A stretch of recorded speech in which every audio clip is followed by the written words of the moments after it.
फडणवीस शिंदे यांच्यामुळेच मराठ्यांच्या भविष्यावर गदा आलीये असं मनोज जरांगेंची टीका आहे। 10-20 दिवसही इथं उपोषण करून जर सरकार ठेप्यालाच येणार नसलं तर मुंबईला जावं लागणार। मग ते वेळेवर डाव होईल ना। आत्ताच काहीच नको, आता काहीच सांगत नाही मी आत्ताच, पण 29 ऑगस्टचं आमरण उपोषण हे अंतरवालीतच होणार। हे फायनल। नंतरचा डाव जसं सरकार डाव टाकेन तसं आपण टाकणार। फक्त निवेदन एक देऊन ठेवा म्हणून फक्त देऊन ठेवलेलं आहे। पाहूया पुढील महत्त्वाची बातमी। महसूल विभागाचा पदोन्नतीबाबत महत्त्वाचा निर्णय आहे।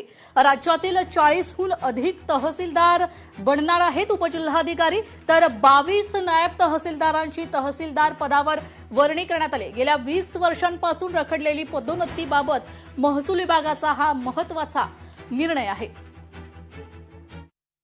आज मला या गोष्टीचा मी सर्व महसुली अधिकाऱ्यांचं अभिनंदन करतो। आज जवळपास 40च्या वर तहसीलदार डेप्युटी कलेक्टरच्या प्रमोशनात झालेले आहेत। दाखला नेमका आता येईल आणि 22 नायब तहसीलदारला तहसीलदारची पदोन्नती मिळालेली आहे। लोकशाही मराठी ऐका, पहा, जागरूक रहा।